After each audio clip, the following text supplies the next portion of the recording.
Afternoon, guys. I'm having a right nightmare here. I'm trying to do a review on the Equinox 800.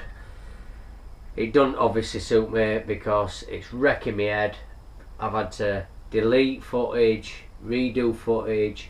I've spent all afternoon doing it and it's seriously getting to me now. But hopefully I'm going to cheer up because I don't want to be boring for the cameras and basically try and give my 10 pence worth on the 800. Before I get started, I'd just like to thank Ian Baker from Minelab Equinox metal detecting group who invited me to be one of the admin today. I'm really happy about that. It means that someone thinks I'm doing something right. I don't think I am. I must be. I ain't got a clue really, to be honest with you, why he's asked me. Tony Hunt, because he's from Detector Bits, he's given me a machine to give away as a prize on the 1st of June. It's a new machine. I will be reviewing it next week and that'll be the machine that'll be going out there. It'll only get used a couple of times. I got a Blackadder spade that I'm going to throw in myself. So yeah, this whole thing is unbiased. It's basically me giving my 10 pence worth on this machine since I started using it 2 months ago. Let's get started. First of all, I'm going to do, at the end of this video, I'm going to do a basic how to and set up the Equinox to how you want it. That'll be on the end of this video. So if you don't want to listen to all this jargon, but I think you should listen to it because it'll help you decide whether you want to buy the machine or not. I'm going to be dead honest, like I said. Basically, I did a full video earlier, got into the house, plugged it into the computer, thought I'd hit it to a T, thought I'd done well making it, and I was happy with the footage, plugged it in, and it was gone. So that was one of the reasons why it's fried me head. I've probably done about 60 takes. So Tony Hunt, you seriously owe me. Basically, right, 2 months ago I bought the Equinox and I bought it, paid for it myself. It came to the UK, I got it, didn't like it at first, didn't like the tones, didn't like the way it worked. It's a Minelab. They're a little bit chalk and cheese. It's a little bit hard to get used to. I was using the Quest Q40, Quest Pro, which only came out a couple of months ago as well. Brilliant machines. Couldn't fault them. I had the AT Pro before that. I've used so many machines last year, Deus, etc. I've used a lot, and this came along. I'd bought it myself, so I thought I better make the effort. I knew how to use the Quest machines, so I didn't need to put so much effort in with them. I know I can go out digging with the Quest machines. I'll find good stuff. This I wanted to try a little bit more effort with and basically get used to it, and to be honest with you, I am so glad I did, because it is a brilliant machine, and for the price out there at this moment in time, there ain't a better machine. Albeit it does have its faults. This has not caused me any problems since I got it, and this is one of the first in the UK. The only issue I had was the headset. When I connected it up first time, I struggled to get it connected up, but that was probably me just not reading the manual. Spoke to Daniel Spencer from Researcher, he got me straight on the case, got it running, and I've not had any issues since. No wobbly shaft, which people are talking about on Facebook. No problems with the dash or anything. It is basically performed 100% since I got it. Touch wood. So I'll give the negatives now. The negatives, and it is literally me nitpicking, because this machine is very, very good. I would have put a better shaft on it, better cam locks. With the amount of technology that's gone into it, there surely was someone at Minelab that could have made some new cam locks, modern cam locks that were a little bit more stable. Like I said, I'm speaking on behalf of other people. I've got no issues with this. This doesn't wobble, it's got no issues whatsoever. I'd have made better cam locks, better shaft, carbon, and charged extra 40 quid. I'd have been happy paying that. Most other people probably would have been. because with such a good machine you want to spend the money. I've even gone out and bought the actual covers for it to keep it from being scratched. I've took the cover off now because I'm going to show you the settings in a bit at the end of the video, so that's the reason why it's off. But I bought these from Lucky Covers, and yeah, they're on Facebook. Look her up, Wendy, really nice woman, does a good job, and it'll keep your machine safe. Right, I'm going to get into the tones, but I'll show you that on the video, next video, on the video with the strap on my arm, so I can show you the dash. It's basically to do with the tone, where they've set up the settings between tones. I won't get into it now because as I looked at my videos earlier, it did look a little bit confusing, so we'll just we'll keep away from that for a minute. The settings, right, you go into your settings, you adjust it however you want. You don't have to go into advanced settings. I'm just talking simple settings. Press the cog, go into it, and it will stay on. Why did they not just make the extra effort to put something in there that made it, after 6-7 seconds not being played with, switch back into detector mode? Because the amount of times I'm in the field detecting along, I've changed the setting, and all of a sudden I look down, I've heard a tone, I look down and I'm seeing whatever setting I'm in. It's a simple thing. They surely could have done that. The Quest machines do it. Like I said, this is unbiased, so I'm not scared of picking another machine over, like, things that are better on another machine to this one. They should have made it so it, after so many seconds, goes straight back into detector mode. People can carry on detecting. Tones I've already talked about. Oh well, I'm going to go into when I get on the machine itself. The machine itself, right? Field settings, park settings. Basically 1 and 2. You've got 1 and 2. 1 is the less sparkier, less aggressive, less sensitive mode. 2 is the more, and basically you have to set that up to how you want it. Same as iron bias. The less iron there is, get it dropped, get more depth, get a little bit more depth. Same as recovery. Drop the recovery, you get a lot more depth. If you walk into a field, you're not getting any iron, or you're getting little bits of iron, get the recovery speed drop down to 4. Swing slower, 3, whatever. Swing slower, and it will get you more depth. I guarantee you. I've been there myself. It is a deep machine when it wants to be. I've dug Romans at 13 inches, and that's not exaggerating. The ground was wet, and it will change during the summer, but this in its own right is a deep machine. Not CTX level, but it's not £2 grand. So this is what the big argument is. People are comparing machines all the time. It's not about comparing machines, it's about how good is this machine for the money. It's brilliant, simple, and I'm not going to go into it that too much. Battery. Been using it 2 months, I've not run out of battery yet, and sometimes I've even left it till the next day and gone out. It has got enough battery life to last you a good day.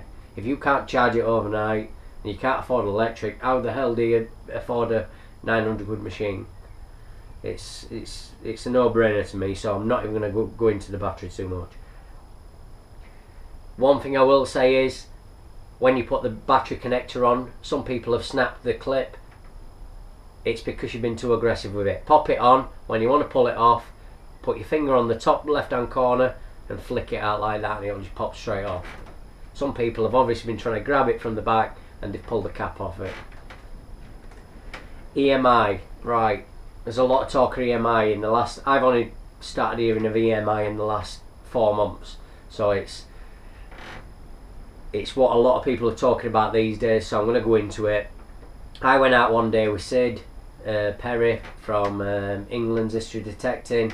Alright, Sid bud, he is so knowledgeable when it comes to machines. He finds the bottom of everything. He does depth tests left, right and centre. He's the man to go to. I'm the one that I'd rather get out in the field. I'm sure he would as well, but he enjoys that side as well.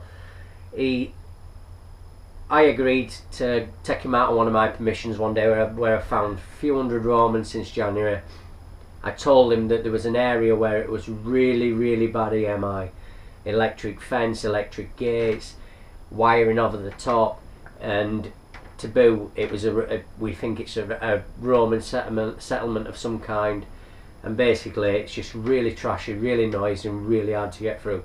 I told him about it. He'd said he'd dealt with it before. He'll have a look how it is. Anyway, we get into the woods. We've both had a few Romans each. We get into the main area and he goes, "Oh my god, this is terrible."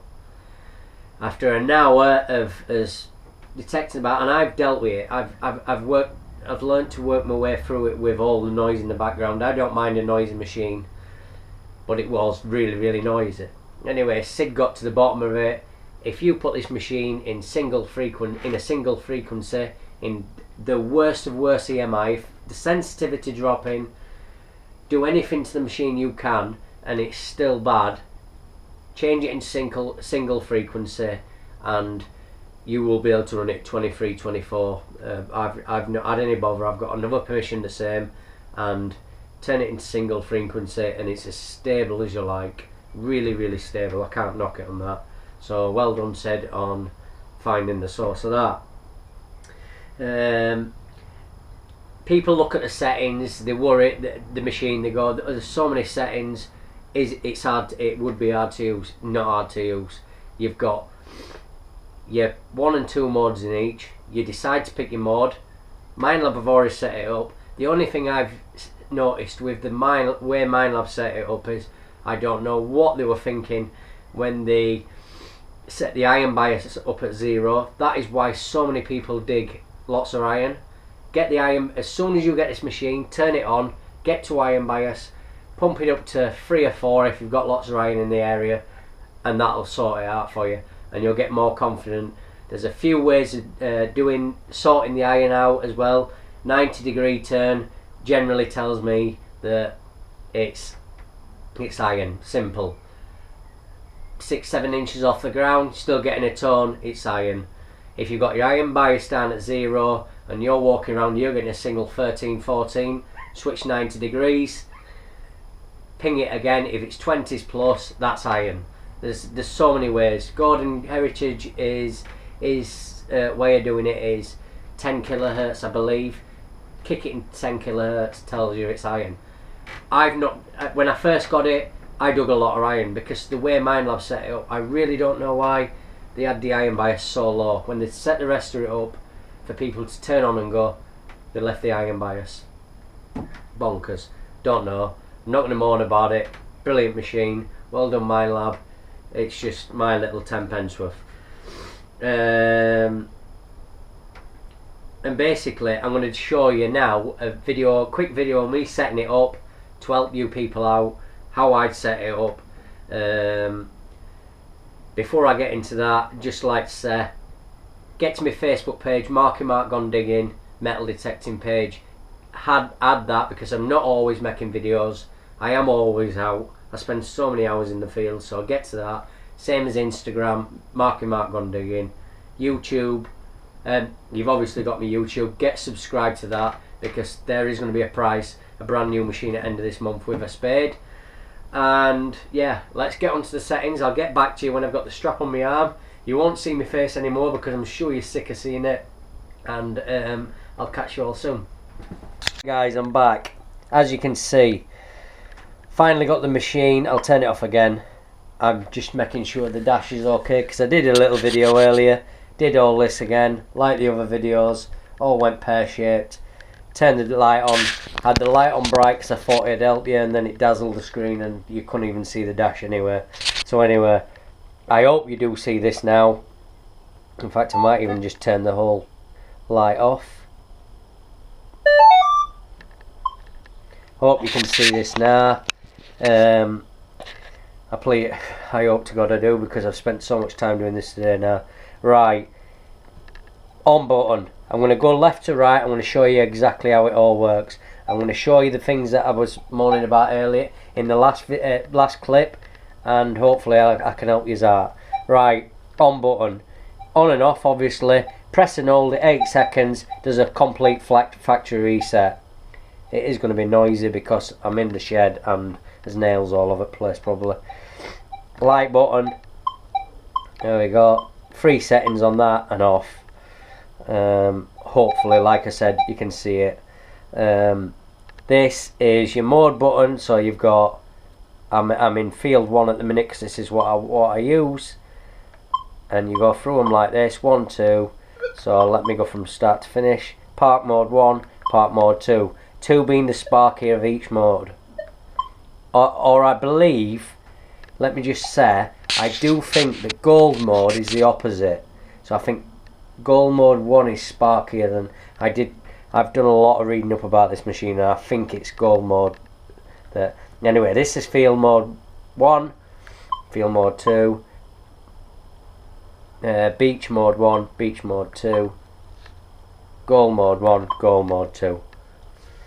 And basically, to do a factory reset on each of these, I don't know why it's in kilohertz. Let's put it in multi. Put it in. I'm probably confusing you all now. Right. To do a reset on a mode, press and hold this coil button on any of them. If you ever, because once you set it up, it will remember it, and it will come up with SP, I think. Eventually, there we go. Right. So anyway, I'm going to set it up for you so you can see how I'd set it up. Right, you go to, I'm just trying to hold this camera straight, it keeps moving. I'm going to go, I've gone past it again. Right, park, field mode 1, right. So anyway, this is how you turn your iron mode, all metal on. You can see with this bit on the edge here, suddenly appears and that turns off. You will hear all iron when you turn that on. Right. This is your pin pointer, so that obviously is picking up nails. That's your, sounds like a police car. This is your frequency, so we've got multi at the minute, switch to 5, 10, 15, 20, 40 and multi. And that's the difference between the 600 and the 800. The 600 only has multi IQ and 3 of the frequencies. I believe it is 10, 15 and 20, I believe. In multi-frequency it is exactly the same as the Equinox. It is the same machine. Right. And then basically this is your headphones. You press that to turn on the Bluetooth to connect. This is your user mode. You press this button when you first go into the machine, and then you can set it up to whatever you want. Press that again and it'll log it in, keep it in storage. Press that whenever you need it. That's your own personal mode. Anyway, right, as you can see the dash is suddenly flashed up, so let me just get it up still. This is your depth meter. More arrows the deeper it is. Sensitivity, adjust your sensitivity on the main screen like so, up and down, very simple.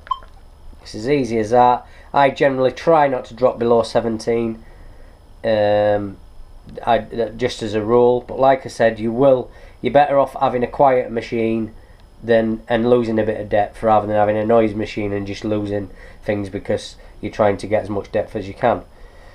Right, so settings, press setting. This is how you noise cancel. Pressing all that and it goes up round on its own. There you go. Always do that into each, whenever you get in each field. I do anyway. It's everybody's own preference. Ground balance, they say don't touch it in the UK, leave it on 0. So I haven't touched it. I listen to the professionals. I'm just doing it to help people. Volume adjust. Now this is the mode that I was on about earlier, right? So you've got this is your headphones or your speaker. I've got it on full. Now when you press and hold this button, it takes you into an advanced setting, and this is, so at this moment in time it is set to 5 tones I believe. So it's 2 tones, 4 and 25, right? So this is where they cocked up, because they should have had all the volume adjust, target tones, pitch, everything put together to do with volume. They have got it in 2 separate bits. So you press and all that, takes you back out to the lower like the normal settings mode, you have to go across to your tones, target tone, right? So I've got 2 here, and this is what I was on about earlier.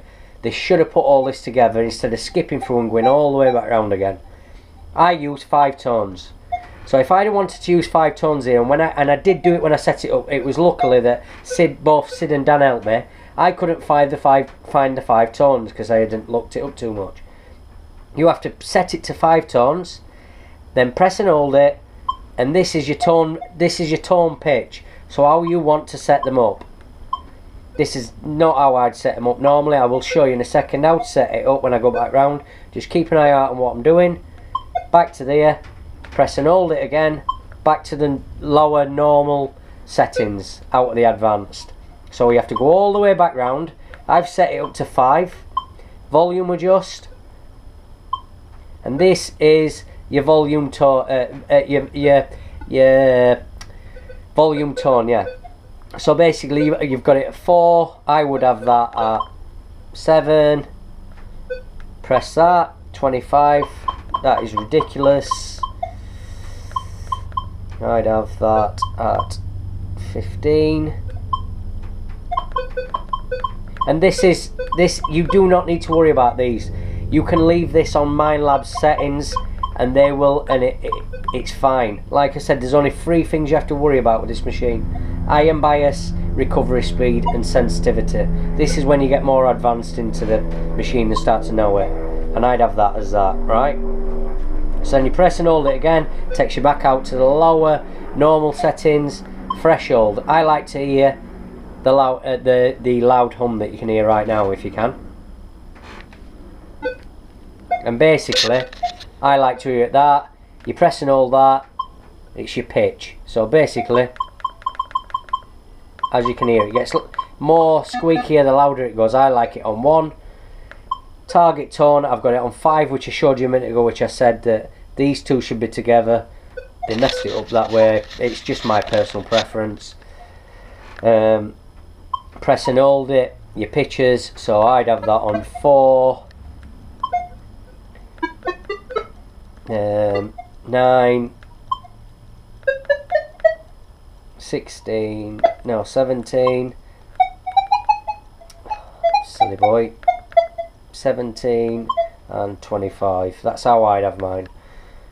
But like I said, it's each to their own. If you want the iron where it's more louder and high pitched, you do it the opposite to what I'm doing basically. These are all what you don't really need to worry about from here.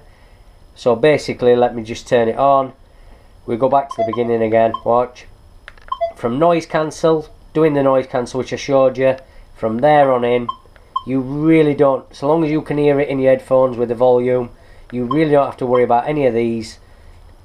Accept and reject, I have it on -9 and 1. And back out to the normal setting again. Across to recovery speed, I've got it on 5 at the minute. If I'm in a less trashy area, I drop that, get more depth. If I'm in a trashy area, raise it up to 6 and get the recovery speed. Press and hold it, iron bias. Now this is the main key. When you turn on this machine, when you first get it, don't worry about anything else. Just go across to the iron bias and get that iron bias up, because this is why people are moaning that they're digging too much iron when they first start out with it. Like I said, you dig it still digging iron, do a 90-degree angle, you will soon suss out where iron is. I don't dig iron anymore. It's as straightforward as that. And that, to be honest, that is basically it. I can't really give you much more as a basic setup. If you have any questions, please put it in the bottom of the video, and the next time I'm out digging, I will do I'll show you with this camera on if you really need it. It's a simple machine. Like I said, 3 settings you need to adjust: recovery and iron bias, which is only far right, so that's all you need to go to them to, and your sensitivity. And if you really need to noise cancel, you don't even have to noise cancel if you don't want to. I know I've rabbited on. Thanks a lot for listening to my video today. Please don't unsubscribe because the video was rubbish. Me out in the field are much better. We have a good laugh together with a group of lads we have. We're going to be doing some diving this year, some river detecting with Sid hopefully, There's loads to come. Please subscribe and watch out for the prize draw. Thanks a lot, guys.